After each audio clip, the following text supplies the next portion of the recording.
Blues,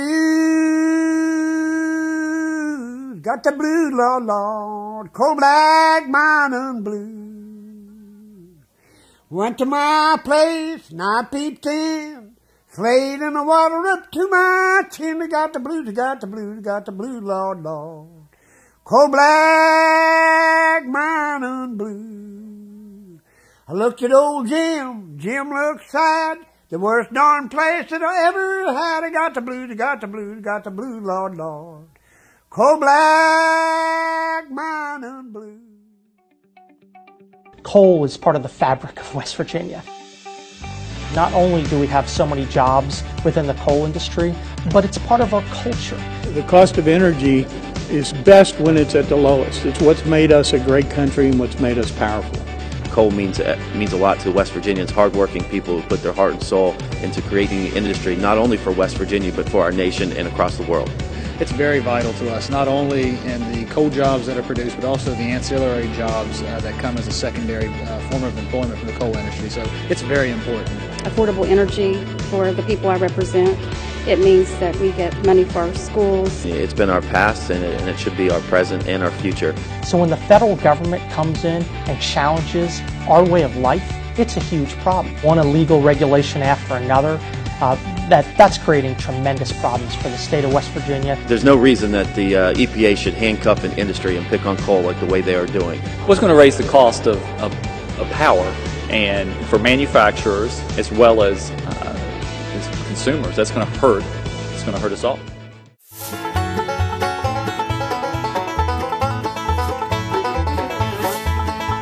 Hand me that guitar, give me a pick, Lord, I think I got something to say.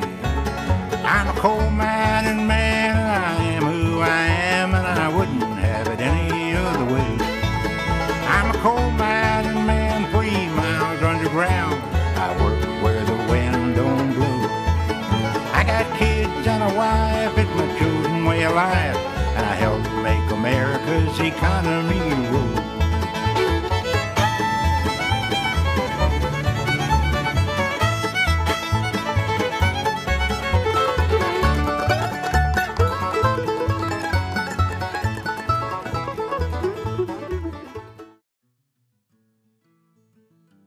My name is Elise Keaton.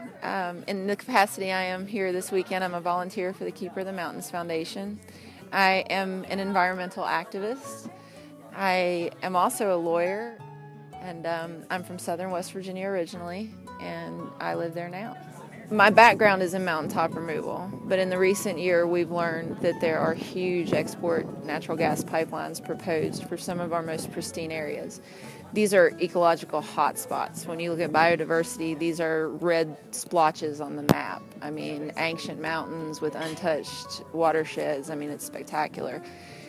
And the idea is that these pipelines are necessary to capitalize on the natural gas reserves under the state of West Virginia. And the only way to do that is to pump it out and export it to other markets.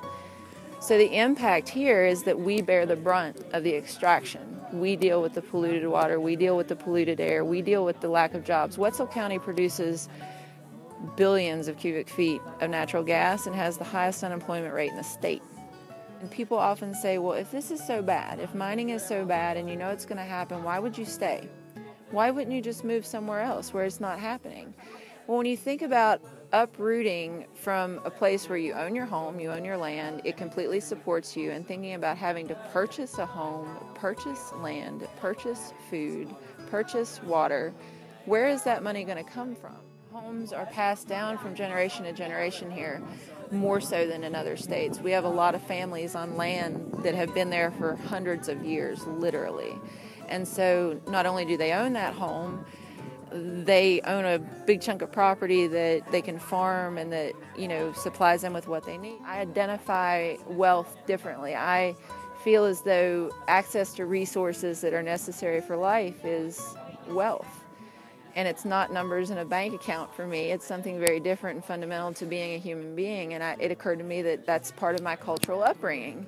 So there's a broad part of my culture that just, they define wealth differently than an economic market-based a definition.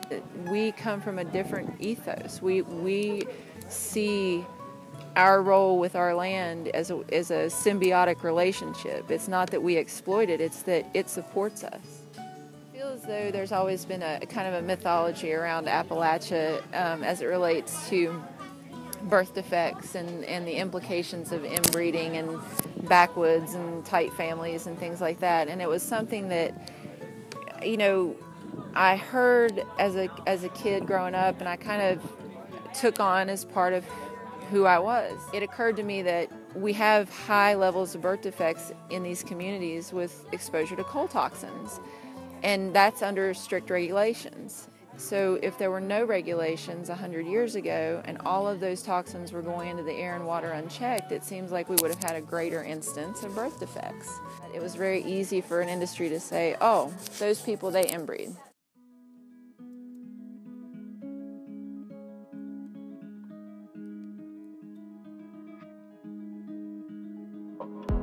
There's a place I go to when no one knows me. It's not lonely, it's a necessary thing. It's a place I made up, find out what I made of. The nights I've stayed up, counting stars and fighting sleep. Let it wash over me, I'm ready to lose my feet.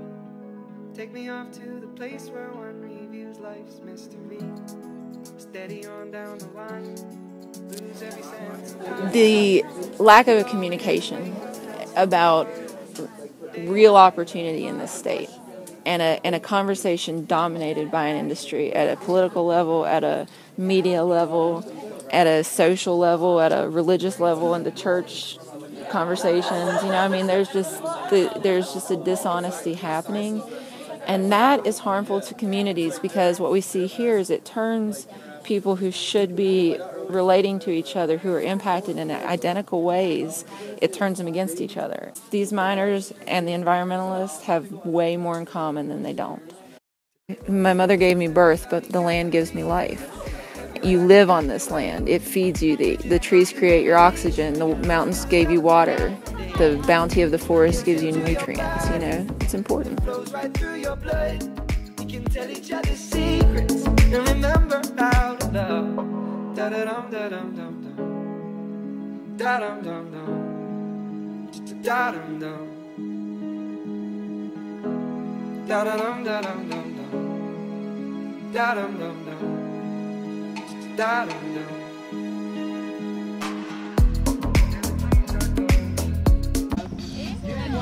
That's left over the creation. That we lose the person. Why are we not doing that?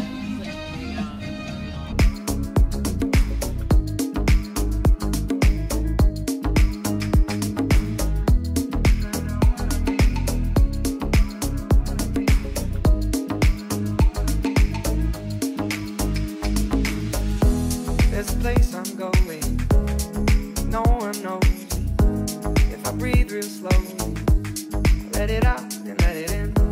It can be terrifying to be slowly dying, also clarifying. We end where we begin, so let it wash over me. I'm ready to lose my feet. Take me off to the place where one reveals life's mystery. Steady on down the line, lose every sense of time.